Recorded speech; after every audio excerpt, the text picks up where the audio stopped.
Hello, good morning everyone. Welcome to the selection lobby.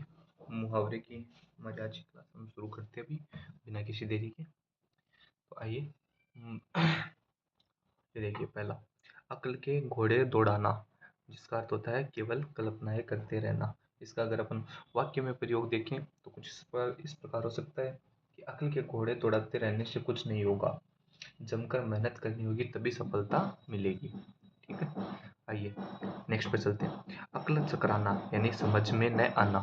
अक्ल चकराना यानी समझ में न आना। इसका वाक्य हम लोग कुछ इस तरह कर सकते हैं कि उग्रवादियों द्वारा अभी हाल ही में पहलगाम में जो हमला हुआ, ये खबर सुनते ही सरकार की अक्ल चकरा गई। सरकार को कुछ नहीं समझ में आया कि अचानक से ये सब कैसे हो गया। आगे देखिए, अगर मगर करना यानी बहाना बनाना।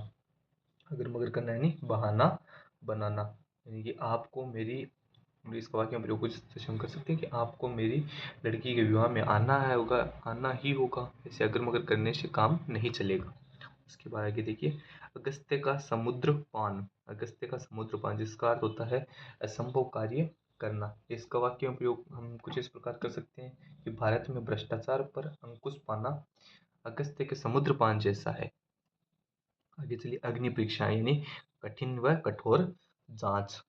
इसका कुछ अर्थ इस प्रकार कि कलयुग में सच्चे व्यक्ति को जीवन में अनेक बार अग्नि परीक्षाएं देते रहना पड़ता है। अचार बनाना यानी बहुत मारना। इसको हम ऐसे समझ सकते हैं कि कुछ असामाजिक तत्वों द्वारा लड़कियों के साथ छेड़छाड़ करने पे भीड़ ने उनका अचार बना दिया, इन्होंने पूरी तरह से पीटा या मारा।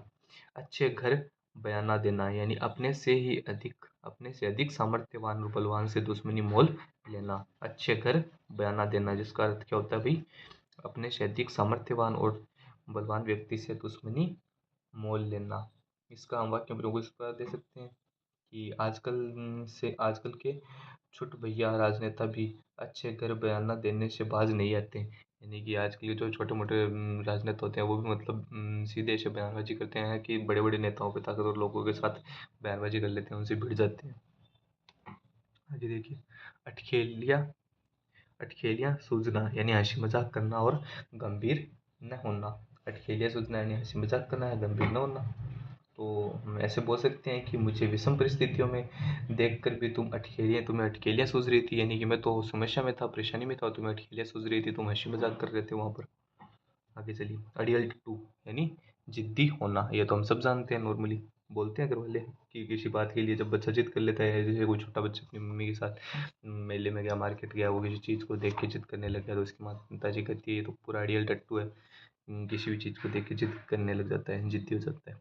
आगे देखिए, अंडा फूट जाना या फिर इसको हम बोलते हैं भंडा फूट जाना। ये भी हम जानते हैं, इसका अर्थ क्या होता है कि भेद खुल जाना, सारे भेद खुल जाते हैं, तो अपन बोलते हैं कि इसका तो अंडा फूट गया या फिर भांडा फूट गया।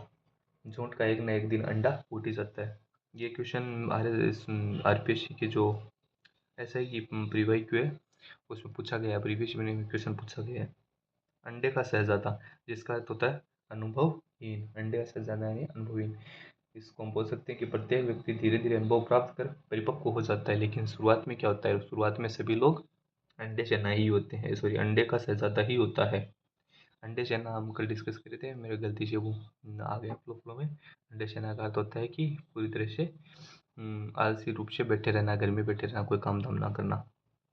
अंत पाना, अंत पाना का होता है रहस्य जानना। अंत पाना क्या अर्थ होता है, रहस्य जानना। ईश्वर की लीला का अंत पाना कठिन है। इसको हम बोल सकते हैं ईश्वर की लीला का अंत पाना कठिन है, यानी कि उनका रहस्य जान पाना बहुत ही मुश्किल है, कठिन है।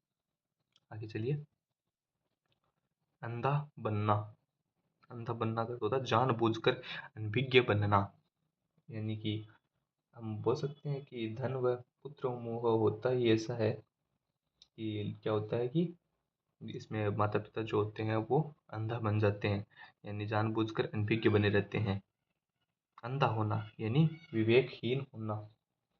ये भी एक तरीके से इसका सेम सा ही अर्थ है, और सेम से इसको हम वाक्य में प्रयोग कर सकते हैं। इसको भी हम बोल सकते हैं कि माता पिता पुत्र प्रेम में इतने अंधे हो जाते हैं कि उन्हें कुछ दिखाई नहीं देता। अंजल उठना यानी एक स्थान पर रहने का संबंध टूट जाना। जैसे बोल सकते हैं कि मेरा जयपुर से ट्रांसफ़र भी बीकानेर हो गया, तो जयपुर से मेरा अंजल छूट गया या उठ गया। अपना अपना है और पराया पराया है, यानी अपने और पराये का ज्ञान होना।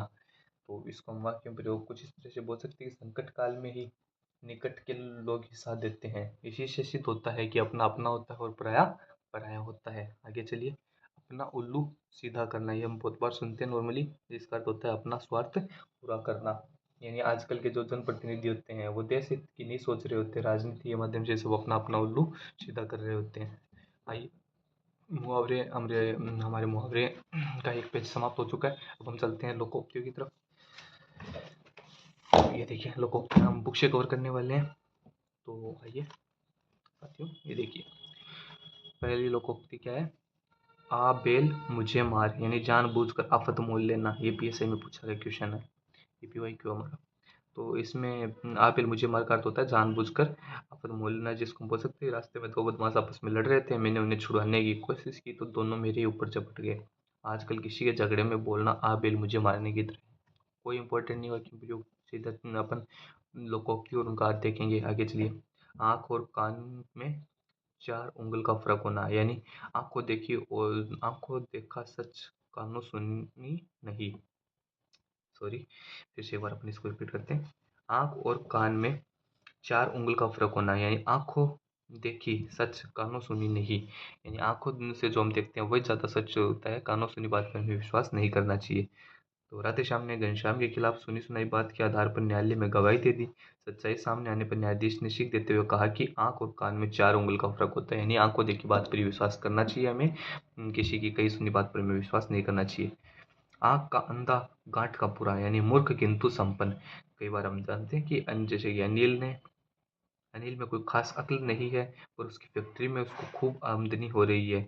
यह तो वही बात हुई कि आंख का अंधा और काठ का पूरा, यानी कि मूर्ख होता है लेकिन संपन्न होता है, उसके पास पैसे संपत्ति जो होती है वो अच्छी खासी होती है।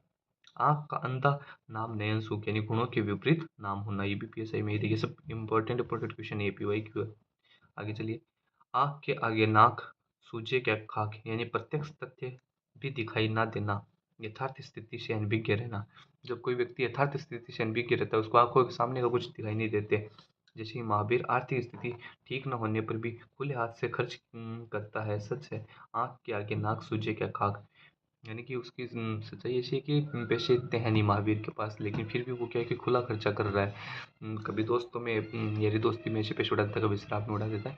तो लोग बाग बोलते हैं उसे ताने के रूप में कि आँख के आगे नाक, सूझे क्या खाक, यानी प्रत्यक्ष उसे दिखाई नहीं दे रहा है कि वो गरीब, उसकी आर्थिक स्थिति सही नहीं है, फिर भी वह जो है अपव्यय कर रहा है पैसों का।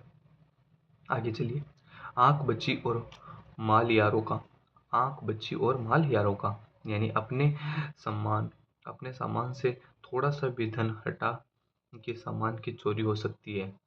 यानी कि ये जो अपन बोलते हैं कि रेलवे स्टेशन वगैरह पे अपने बोलते हैं, अपने जो यात्रीगण होते हैं वो अपने सामान की सुरक्षा का ध्यान स्वयं रखें। यानी कि आँख बच्ची और माल यारों का, इसको अपन ऐसे भी बोल सकते हैं, आँख घटी और दुर्घटना घटी। ये भी एक सेम से इसका लोकोक्ति मुहावरा है। आजकल रेल में सफ़र करना मुश्किल है, अपने सामान का हमेशा ध्यान रखो, क्योंकि आँख बच्ची और माल यारों का, यानी अपने सामान से थोड़ा सा भी ध्यान हटा कि सामान की चोरी हो सकती है। आगे चलिए, आए थे हरिभजन को ओटन लगे कपास, यानी कि बड़ा लक्ष्य निर्धारित कर छोटे कार्य में लग जाना। इसको अपन ऐसे बोल सकते हैं कि आजकल समाचार पत्र वाले जो होते हैं वो शुरुआत तो ये बोल के करते हैं कि उन्हें देश हित में काम करना, देश में जागरूकता लानी है, लेकिन धीरे धीरे क्या होता है, राजनेताओं की चापलूसी करने में लग जाते हैं। तो लोग बोलते हैं कि आए थे हरिभजन को ओटन लगे कपास। आग लगती झोंपड़ा तो निकले सो लाभ, यानी व्यापक विनाश में जो कुछ बचा जा सके वह लाभ ही है। यानी झोंपड़ी में आग लगने पर रमेश कुछ ही सामान नष्ट होने से बचा पाया, सच ही है। आग लगती झोपड़ा जो निकले सो लाभ। आग लगने पर कुआं खोदना, आग लगने पर कुआं खोदना, यानी विपत्ति आने पर उपाय खोजना शुरू करना। विज्ञप्ति निकलने पर तैयारी शुरू कर रहे हो, तुम तो आग लगने पर कुआं खोदने जैसा काम कर रहे हो। ये हम सब जानते हैं, नॉर्मल बहुत ही कॉमन सा ये लोकोक्ति है।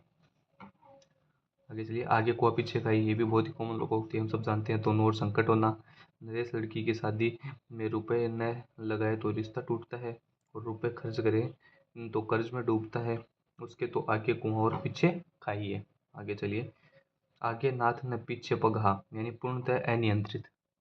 तो इसका देखिए वाक्य प्रयोग, कमल के माता पिता तो पहले ही गुजर गए थे, अब यहाँ से उसके बड़े भाई का भी तबादला हो गया, अब तो वह रहा सहा भी बिगड़ गया, अब कौन है उसको टोकने वाला।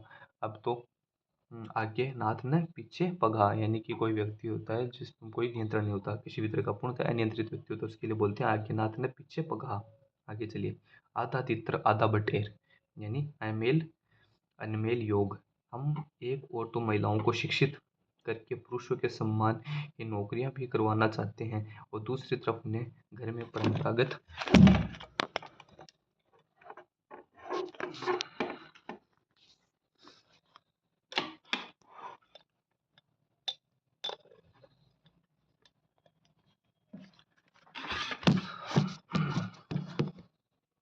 तो ओके गाइस, धन्यवाद। आज की क्लास में इतना ही। मुहावरे और लोकोक्ति की हमारी नेक्स्ट क्लास के लिए हमारे साथ बने रहिए, जुड़े रहिए हमारे चैनल से।